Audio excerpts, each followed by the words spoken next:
오늘의 하늘 말씀은 제1성서의 출애굽기와 제2성서의 히브리서입니다. 먼저 출애굽기 말씀을 읽겠습니다. 모세는 미디안 사제인 장인 이드로의 양떼를 치는 목자가 되었다. 그가 양떼를 이끌고 광야를 지나 하느님의 산 호렙으로 갔더니 야훼의 천사가 떨기 가운데서 이는 불꽃으로 그에게 나타났다. 떨기에서 불꽃이 있는데도 떨기가 타지 않는 것을 본 모세가 저 떨기가 어째서 타지 않을까? 이 놀라운 광경을 가서 보아야겠다 하며 그것을 보러 오는 것을 야훼께서 보셨다. 하느님께서 떨기 가운데서 모세야 모세야 하고 부르셨다. 그가 대답하였다. 예, 말씀하십시오. 하느님께서는 이리로 가까이 오지 말아라. 내가 서 있는 곳은 거룩한 땅이니 내 발에서 신을 벗어라 하시고는 다시 말씀하셨다. 나는 내 선조들의 하나님이다. 아브라함의 하느님, 이삭의 하느님, 야곱의 하느님이다. 모세는 하느님 뵙기가 무서워 얼굴을 가렸다. 야훼께서 계속 말씀하셨다. 나는 내 백성이 에집트에서 고생하는 것을 똑똑히 보았고 억압을 받으며 괴로워 울부짖는 소리를 들었다. 그들이 얼마나 고생하는지 나는 잘 알고 있다. 나 이제 내려가서 그들을 이집트인들의 손아귀에서 빼내어 그 땅에서 이끌어서 젖과 꿀이 흐르는 아름답고 넓은 땅 가나안족과 헷족과 아모리족과 브리즈족과 히위족과 여부스족이 사는 땅으로 데려가고자 한다. 이어서 제2성서의 히브리서 말씀을 읽겠습니다. 그러므로 하나님의 백성에게는 아직도 참 안식이 그대로 남아있는 것입니다. 하나님께서 당신의 일을 마치고 쉬신 것처럼 하나님의 안식처에 들어간 이도 그의 일손을 멈추고 쉬는 것입니다. 그러니 우리도 그 안식을 누리도록 힘써야겠습니다. 옛 사람들처럼 순종하지 않다가 낭패를 보아서야 되겠습니까? 하나님의 말씀은 살아있고 힘이 있으며 어떤 쌍날칼보다도 더 날카롭습니다. 그래서 사람의 마음을 꿰뚫어 영혼과 정신을 갈라놓고 관절과 골수를 쪼개어 그 마음속에 품은 생각과 속셈을 드러냅니다. 피동을 치고 하나님 앞에 드러나지 않는 것은 없습니다. 하나님의 눈앞에는 모든 것이 다 벌거숭이로 드러나게 마련입니다. 언젠가는 우리도 그분 앞에서 심판을 받아야 합니다. 우리에게는 하늘로 올라가신 위대한 대사제시며 하나님의 아들이신 예수가 계십니다. 그러므로 우리는 그분에 대한 신앙을 굳게 지킵시다. 우리의 사제는 연약한 우리의 사정을 몰라주시는 분이 아니라 우리와 마찬가지로 모든 일에 유혹을 받으신 분입니다. 그러나 죄는 짓지 않으셨습니다. 그러므로 용기를 내어 하나님의 은총의 옥자로 가까이 나아갑시다. 그러면 우리는 하나님의 자비와 은총을 받아서 필요한 때에 도움을 받게 될 것입니다. 다 함께 히브리서 4장 12절 말씀을 읽겠습니다. 하나님의 말씀은 살아있고 힘이 있으며 어떤 쌍날칼보다도 더 날카롭습니다. 그래서 사람의 마음을 꿰뚫어 영혼과 정신을 갈라놓고 관절과 골수를 쪼개어 그 마음속에 품은 생각과 속셈을 드러냅니다. 이 말씀으로 귀한 깨달음과 결단이 있으시기를 바랍니다.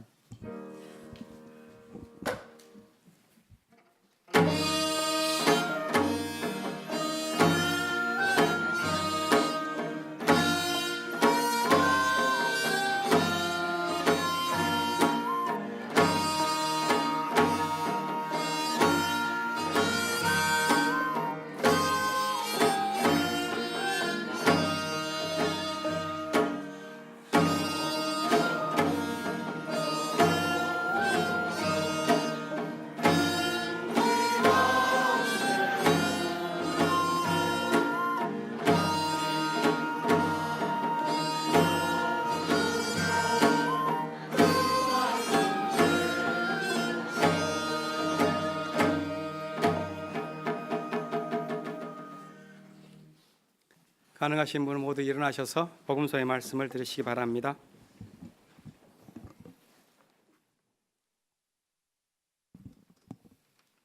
위에서 오신 분은 모든 사람 위에 계신다.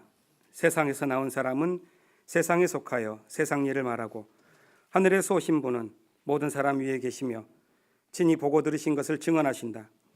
그러나 아무도 그분의 증언을 받아들이지 않는다. 그분의 증언을 받아들이는 사람은 하나님께서 참되시다는 것을 확증하는 사람이다. 하나님께서 보내신 분이 하시는 말씀은 곧 하느님의 말씀이다. 하느님께서는 그분에게 성령을 아낌없이 주시기 때문이다. 아버지께서는 아들을 사랑하셔서 모든 것을 그의 손에 맡기셨다. 그러므로 아들을 믿는 사람은 영원한 생명을 얻을 것이며 아들을 믿지 않는 사람은 생명을 얻기는커녕 오히려 하느님의 영원한 분노를 사게 될 것이다. 이는 주님의 말씀입니다. 모두 앉아주시기 바랍니다.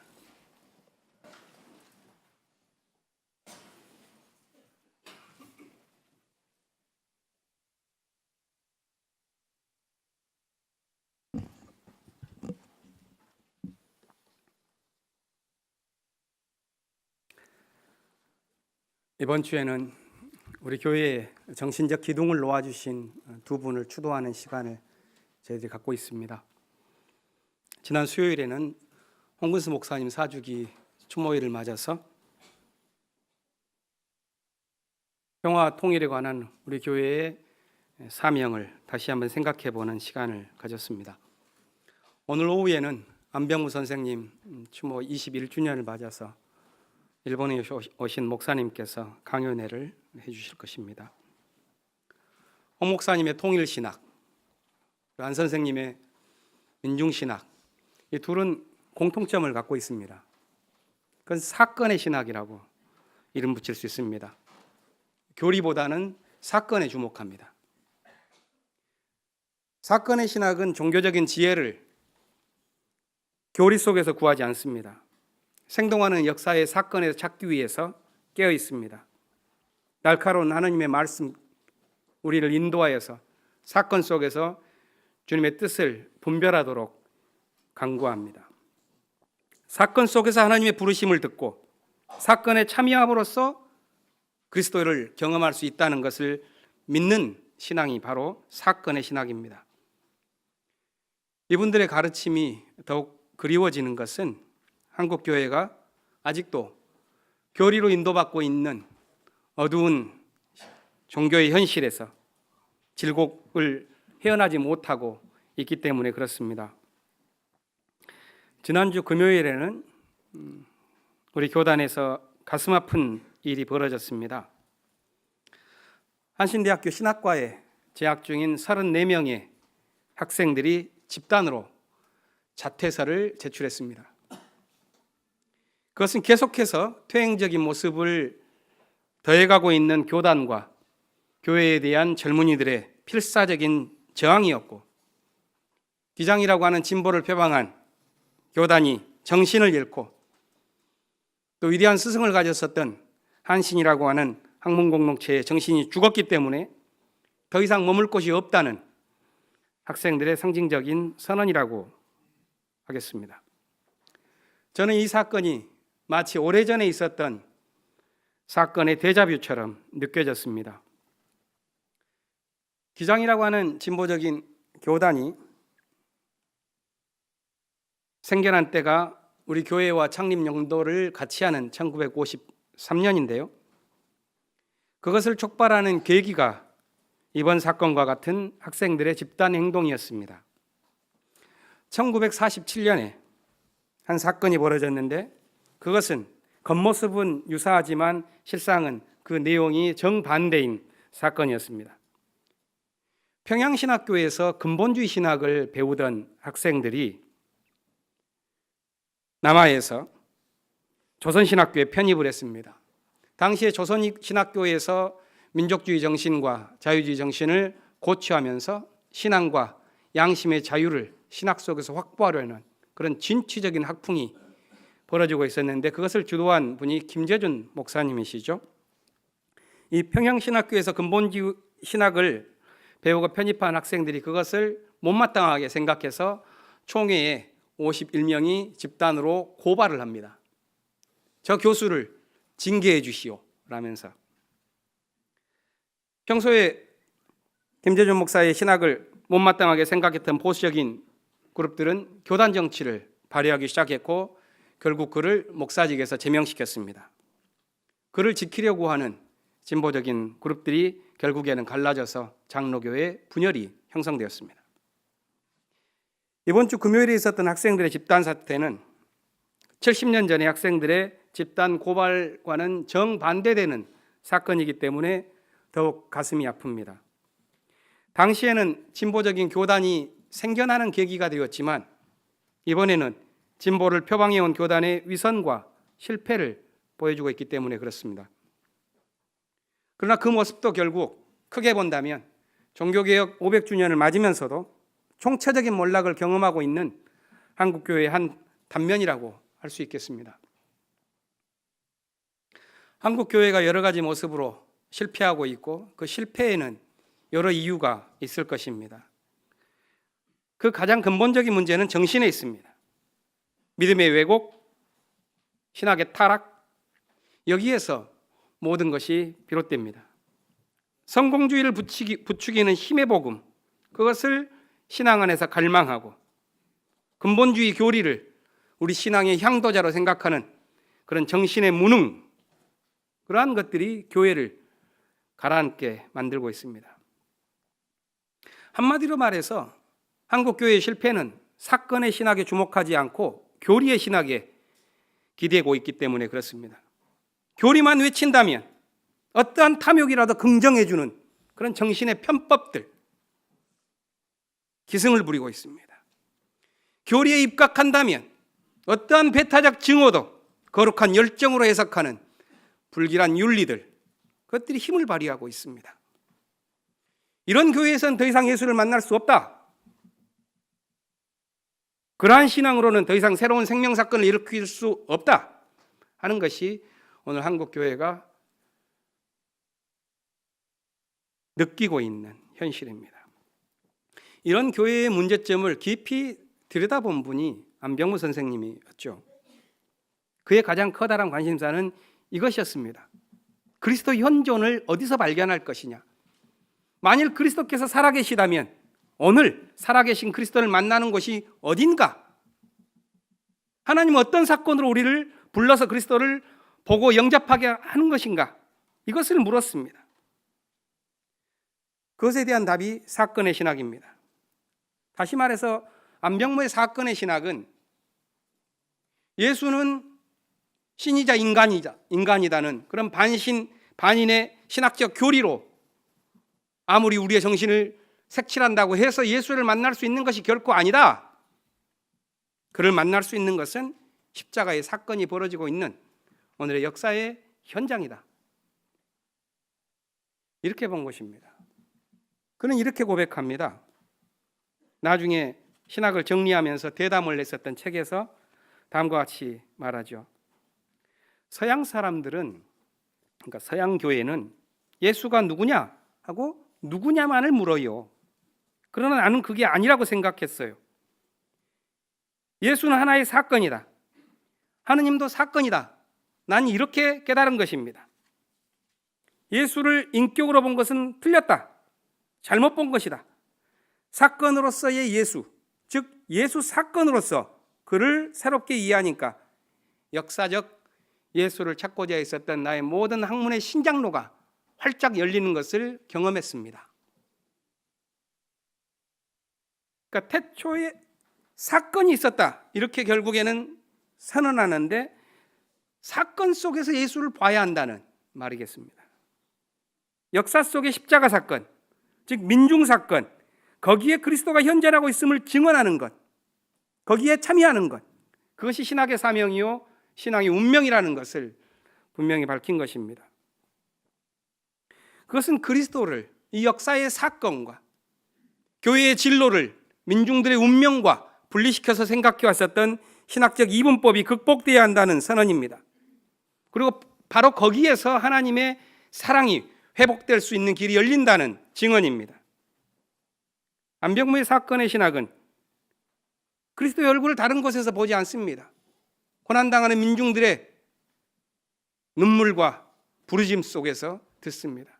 하나님의 부르심을 민중들의 외침 속에서 듣고 그 부르심에 응답하기 위해서 오늘의 사건 속으로 뛰어들라 이렇게 우리에게 요청합니다. 사실 그것이 성서가 증언하고 있는 사건의 신학의 실체입니다. 오늘 출애굽기 본문은 하느님의 부르심에 응답하는 모세의 이야기, 즉 모세의 소명 기사입니다. 도망자 신세가 된 모세가 장인의 양을 치는 목동 생활을 할 때 한 사건을 경험했습니다. 그 사건이 너무 신비로워서 2절을 보면 이렇게 표현합니다. 천사가 떨기 가운데서 이는 불꽃으로 그에게 나타났다. 이건 상징적인 표현이겠죠. 모세가 실제로 본 광경은 불꽃으로 나타난 천사가 아니었기 때문에 그렇습니다. 그가 참 놀라운 광경이다 이렇게 생각하면서 다가가 봤던 것은 연약한 떨기나무가 불꽃이 이는데 그것을 견뎌내고 있는 모습이었습니다. 어떻게 저렇게 연약한 떨기에 불꽃이 이는데도 타지 않는 거지? 이런 모세의 생각 속에서는 아주 강렬한 신학적인 의미가 있기도 합니다. 그건 연약한 생명, 민중 생명, 거기에 강력한 힘이 있다는 말이겠습니다. 어쩌면 그 연약함은 모세가 앞으로 구원해야 할 노예들에 대한 상징일 수도 있습니다. 하지만 성경에 나온 사건의 전개를 보면 이 떨기나무의 불꽃의 신비로움은 그 신비 자체에 목적이 있지 않습니다. 뒤에 나오는 보다 중요한 사건을 일으키기 위한 어떤 이야기의 유혹, 신학적인 미끼 이런 것에 해당된다는 것을 알게 됩니다. 모세는 떨기나무의 불꽃이라는 놀라운 광경을 보려고 다가갔지만 그가 불타는 떨기에서 들었던 것은 하느님의 음성입니다. 다시 말해서 모세에게 진정으로 일어난 놀라운 사건은 하느님의 부르심이라는 것입니다. 그리고 그 부르심에 응답하는 것이 모세가 경험한 사건의 실체입니다. 야훼께서 모세야 모세야 부르시자 모세가 응답했습니다. 네, 제가 여기 있습니다. 이 부르심과 만남의 응답을 통해서 히브리 성경을 구성하는 가장 핵심적인 하나님의 약속이 선포되죠. 7절과 8절에 나오는 말씀입니다. 억압당하는 사람들이 해방되어서 아름다운 땅으로 인도될 것이라는 하나님의 약속입니다. 앞에 나오는 5절과 6절은 그 약속을 신뢰할 수 있게 만드는 안전장치에 해당하는 구절들이라고 생각합니다. 5절은 그 약속이 진리처럼 선포되어지는 그 자리를 거룩한 곳이라고 말하는 것이요. 6절은 신의 정체성을 소상히 밝히면서 그가 하는 약속이 얼마나 신뢰감이 주는 것인가를 이야기해 주고 있습니다. 5절에서 야훼는 모세에게 가까이 오지 마라. 네가 서 있는 곳은 거룩한 곳이다. 내 발에서 신을 벗어라. 이렇게 말합니다. 무엇이 거룩하다는 말일까요? 우리는 어디에서 거룩을 경험합니까? 분명히 히브리어 이 코데시, 카도시 이렇게 두 가지로 발음되어지는 거룩이라는 뜻에는 거룩이라는 말만이 아니라 분리시킨다고 하는 뜻도 담겨 있습니다. 그렇기 때문에 여기는 거룩한 땅이다, 가까이 오지 말아라 하는 그 말이 이해됩니다. 그런데 이렇게 구별되고 분리된 것에서 거룩을 느끼는 종교적인 정서는 배타성을 강조하는 종교로 빠지기가 쉽습니다. 그래서 히브리 종교는 배타적인 공간을 중시하는 성전 중심주의, 배타적인 직분을 강조하는 사제 중심주의, 배타적인 지식을 강조하는 교리 중심주의에 시달렸습니다. 이 5절의 말씀, 거룩에 대한 이 말씀은 그 뒤에 나오는 7절 말씀, 약속의 말씀과 연관지어서 읽어야 하지만 오해를 줄일 것 같습니다. 즉 5절의 거룩한 땅은 7절에 나오는 하느님의 자비로움이 표현되어진 자리로 읽어야 한다는 것입니다. 그럴 때 종교적 거룩이란 배타적인 언어가 아니라 연민과 자비의 언어로 재해석될 수 있을 것입니다.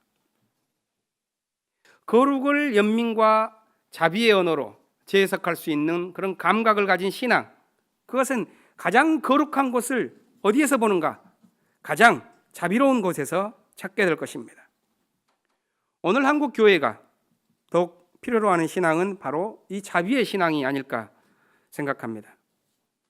하느님이 거룩하다는 성경의 표현을 신에 대한 공포가 아닌 신의 자비로움으로 읽어내는 신학적인 안목, 그것이 필요합니다. 그것을 위해서는 6절에 나오는 특이한 기록에 주목할 필요가 있습니다. 6절에서는 야훼가 당신의 정체성을 밝힙니다. 자신이 실은 조상들에게 나타났던 그 옛날의 신이었다고 말합니다. 모세가 등장하기 전까지 조상들에게 나타났던 신의 이름은 엘로힘입니다. 그런데 6절에서 야훼가 바로 조상들에게 나타났던 신 엘로힘이었다고 말을 합니다. 이것은 종교 문화사적으로 볼 때 노예를 해방하는 신인 야훼와 가나안의 신인 엘로힘이 서로 스며들어서 하나가 되어지는 그런 혼합 현상입니다. 종교적인 습합이라고 말합니다. 그것은 지난주에 말씀드렸던 것처럼 성경에 하나님의 강이 도도하게 흘러가는데 거기에서 신의 혼합 현상이 일어나고 있는 것입니다. 놀랍게도 성경은 이런 종교 혼합주의를 감추지 않고 태연하게 말합니다. 우리가 관심을 가질 것은 이것입니다. 이렇게 신의 구별조차도 사라지는 지점에서 강조되고 있는 것이 도대체 뭐냐 하는 겁니다. 왜 서로 다른 이름의 신들이 대결하기보다는 서로에게 스며들어가면서 합쳐지는지, 도대체 뭘 강조하기 위해서 성경은 그런 놀라운 현상을 천연덕스럽게 표현하고 있는지 우리가 주목해야 합니다. 그 해답은 7절에 있습니다. 야훼라는 신과 엘로힘이라는 신의 구별이 사라지는 것은 바로 신의 연민과 자비가 강조되어지는 지점입니다. 그것은 다음과 같은 신의 고백에 담겨 있습니다. 내 백성들이 당하는 괴로움을 보았고 그들이 억압당하며 부르짖는 소리를 내가 들었다. 이 고통받는 사람들을 향해서 자신의 연민을 표현하는 신은 마지막 8절에서 자비로운 약속을 선사합니다. 이제 내려가서 그들을 이집트의 소나기에서 빼내어서 젖과 꿀이 흐르는 아름답고 넓은 땅으로 내가 데려갈 것이다 하는 약속을 줍니다. 이 약속이 아름다운 것은 그것이 억압 속에서 괴로움을 당하는 약자에게 주어진 해방의 약속이기 때문에 그렇습니다. 만일 그것이 나중에 오용되었듯이 원주민을 정복하고 약탈하는 제국주의를 정당화하는 종교적 변론이 된다면 그것은 신의 폭력을 용인하는 무자비한 언어라고 우리가 말해야 될 것입니다. 그런 의미에서 자신의 정복력을 이루기 위해서 하느님의 약속을 악용해온 힘의 복음, 그것은 교회에서 폐기되어야 합니다. 또 그런 힘의 복음을 욕망해온 신앙은 먼저 자신의 정신과 몸뚱이에 어떠한 것들이 얽혀 있는지를 깊이 성찰해야 할 것입니다.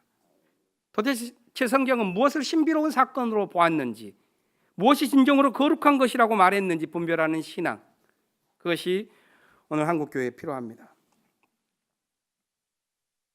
히브리서 4장의 본문은 거짓과 위선을 벗고 하나님 앞에 선 신앙인의 모습을 강조합니다. 본문은 먼저 참된 안식을 누리기에 힘쓰라고 우리에게 요청합니다. 이 요청은 왜 달려가는지조차 모르면서 정신없이 질주하고 있는 현대인의 삶에 대한 성찰을 의미하고 있는 것은 아닌가. 우리 시대의 문명은 모든 것을 소비해버립니다. 소비재 물질뿐만이 아니라 민주주의라고 하는 꿈까지도 소비해버리는 이기적인 삶들을 우리는 보게 됩니다. 한 철학자는 그런 소비 문명의 단면을 이렇게 표현한 적이 있습니다. 평등은 주장의 이기심으로 전락하고 자유는 무응답의 이기심으로 작동한다면 우리의 세속성은 반드시 구원받아야만 한다. 왜 그런가? 괴로움을 당하며 부르짖는 사람들에 대한 자비로움을 잃고 자신의 욕망을 소비하는 일에 빠진 우리의 현대 모습, 자신의 이기심을 주장하기 위해서 평등이라는 가치를 소비하고 고통당하는 사람들을 외면하기 위해서 그 고통에 응답하지 않아도 될 자신의 자유를 강조하는 것에 우리가 힘을 기울인다면 그것은 분명 병든 것입니다. 그렇기 때문에 고통 속에서 부르짖는 자의 목소리에 주목하면서 신들이 결합해 들어가는 이 놀라운 성서의 장면들은 하나님이 우리에게 무엇을 요청하는지를 분명하게 이야기해 준다 할 것입니다. 히브리서 본문 12절은 우리가 함께 읽었습니다. 하느님의 말씀이 어리석지 않고 지혜로우며 아둔하지 않고 날카로워서 사람들의 마음을 꿰뚫고 마음속에 품은 생각과 속셈을 드러낸다고 말합니다. 아무리 거룩한 언어가 동원되었더라도 거기에 자비되신 욕망이 번뜩인다면 그것은 거짓에 가깝습니다. 아무리 신비한 사건이 증언된다고 할지라도 사건이 아닌 증오가 조장되고 있다면 그건 역시 종교의 기만에 가까울 것입니다. 본문은 우리에게 권고하기를 예수 그리스도에 대한 신앙을 지키고 용기를 내어서 하느님의 은총의 자리로 나아가자 이렇게 말합니다. 이 말씀은 하느님 앞에 바로 선 주체적인 신앙인의 정직한 삶에 대한 가르침이라고 생각합니다. 기독교 신앙은 흔히 두 가지의 극단적인 모습 때문에 침식되곤 합니다. 하나는 그리스도를 믿는다고 하면서 자신을 잃어버리는 것이요, 다른 하나는 자신을 찾는다 하면서 그리스도를 잃어버리는 것입니다. 사건 속에서 그리스도를 만나면서 자기를 발견해야 합니다. 기독교 신앙은 자기 상실이 아니라 자기 분별입니다. 이 분별은 자기를 들여다보고 자기를 뜯어먹는다고 해서 나오는 것이 결코 아닙니다. 예수의 십자가 안에서 생명의 행로를 분명하게 깨닫는 것입니다. 따라서 우리의 기독교 영성이라는 것은 자기 개발, 자기 만족, 자기 발견 그 자체에 두지 않습니다. 그것이 목표가 아닙니다. 우리의 영성은 하나님의 평화를 뚜렷하게 보는 데 이르도록 나아가야 합니다. 평화를 향한 그 수많은 길 가운데에서 예수의 길, 십자가의 길이 평화에 이르는 길이라는 것을 신뢰하는 것이 기독교의 신앙인 것입니다. 오늘 요한복음의 본문은 알쏭달쏭하죠. 성경에 따라서는 이 말씀을 세례 요한의 설교에 포함시키기도 하고 따로 떼어내서 읽기도 합니다. 이 본문은 우리에게 잘 알려진 요한복음 3장 16절 말씀의 확대판이라고 볼 수가 있습니다. 하느님이 세상을 극진히 사랑해서 외아들을 주셨다. 그를 믿는 사람은 누구든지 영원한 생명을 얻게 될 것이다. 이 말씀은 기독교 신앙의 핵심을 표현했음에도 불구하고 그 교리주의적인 오용 때문에 가르침의 빛을 잃곤 했습니다. 특히 오늘 본문 36절에 나오는 표현이 근본주의 신앙의 배타성의 눈으로 읽혀질 때에는 마치 성서가 하느님의 저주를 표현하는 언어인 것처럼 이해되어서 난처한 문제가 생겨나기도 했습니다. 36절 말씀은 이렇지요. 아들을 믿는 사람은 영원한 생명을 얻겠지만 아들을 믿지 않는 사람은 생명을 얻기는커녕 하느님의 영원한 분노를 사게 될 것이다. 이건 분명히 예수님에 대한 믿음을 강조하는 종교의 수사학입니다. 그러나 한국교회에 짙게 깔린 근본주의 신학은 이 말씀을 증오의 교리로 삼곤 했습니다. 왜 성경의 말씀이 한국 교회에서는 저주와 증오의 교리로 변질된 채 유포되는 것인가? 그것은 분명히 우리 사회가 유대감을 잃어버리고 있기 때문에, 또한 그 속에서 종교 역시도 유대감을 잃어버린 채 질병을 앓고 있기 때문에 그렇다고 진단할 수가 있습니다. 세계가 절망과 허무주의에 빠질 때 그 죽음 위에서 독버섯처럼 번성하는 정신이 근본주의입니다. 사회적 유대감이 깨지면 약자들은 손쉽게 짓밟히지만 기득권자들은 이해관계는 특권처럼 보장받는 질서가 형성됩니다. 이런 암울한 질서가 고착되어서 체제가 되었을 때 더 나은 세계가 오리라는 믿음을 잃어버리게 되고 허무와 절망이 깊어갑니다. 이 허무와 절망의 사람들을 포획해가는 사상이 근본주의입니다. 한국 사회에 뉴라이트라는 이름을 가진 정치적 근본주의자들이 등장한 때가 있습니다. IMF 구제금융 사태 이후에 사회적인 안전망이 완전히 무너지고 87년에 이루었었던 그런 민주주의 열망이 새롭게 꺼져버리게 되는 그런 고통의 시대에 이 정치적 근본주의가 힘을 얻기 시작했고 20년간 기승을 부렸습니다. 다행스럽게도 한국 사회는 지난 겨울에 이들을 권력에서 몰아내고 이제는 자유한국당 이런 울타리 안에 민중들이 가둬버린 것 같은 느낌을 받고 있습니다. 하지만 여전히 한국 교회에서는 종교적 근본주의가 힘을 발휘하고 있죠. 왜 그럴까요? 그것은 교회가 유대감을 잃었기 때문입니다. 교회는 그동안 성공주의의 포로가 되어서 각자의 살 길을 찾아 나섰고 그리스도 안에서 한 형제자매라는 정신을 잃고 서로가 서로에게 적이 되는 길을 선택했습니다. 한국 교회의 절망과 어둠이 너무 깊어서 종교개혁 500주년을 아무리 떠들어도 이 어둠의 데카당스를 과연 벗어날 수 있는가 하는 희망을 발견할 수가 없습니다. 이 어둠의 병상에서 질러대는 열띤 신음소리, 그것이 증오와 배타성의 교리를 타고 울려 퍼지죠. 그런 교리는 이 세계에 존재하고 있는 하나님의 새로운 은총의 사건, 창조의 섭리, 그것을 보지 못하게 합니다. 근본주의는 그것을 바라보지 못하는 사상의 자폐증, 그것이 만들어낸 종교의 관념입니다. 하나님의 은총에 관한 성경의 가르침을 바로 이해하기 위해서는 교리적인 어법들 이전에 하나님의 은총의 사건이 존재했다. 그 사건을 봐라. 태초의 사건이 있다. 이 안병무 선생의 선언을 우리가 주목해야 합니다. 그의 사건의 신학이 가르치듯이 교리 이전의 사건에 주목해야 합니다. 기독교의 가르침이 교리가 되어서 잘못 기능하고 있을 때 그 교리를 교정하는 길은 야, 그 교리 믿기 어렵다 하면서 희화해버리면서 버리는데 있지 않습니다. 잘못 기능하는 교리를 치료하는 길은 그 교리의 모든 기제가 무효화되도록 그 교리의 내용을 통째로 바꾸면서 창조적으로 긍정해버리는 길밖에 없습니다. 그것은 현재의 사건 속에서 하나님의 부르심을 듣고 그 부르심에 응답하는 사건을 통해서 그것을 해석하는 교리의 내용을 전부 다 재해석해버리는 것입니다. 그러기 위해서는 우리가 그 사건에 참여하지 않으면 안 됩니다. 망나니의 칼처럼 휘둘러지고 있는 교리는 결코 우리를 인도할 수가 없습니다. 우리가 만일 하나님의 부르심에 대한 믿음, 그 부르심에 응답하는 신앙의 진실, 그것에 대한 믿음을 잃어버렸다면 눈을 뜨고서 이 역사 속에서 벌어지고 있는 사건을 봐야 합니다. 우리 스스로에게 갇히는 종교적 자폐 안에서는 결코 하나님을 알 수가 없기 때문입니다.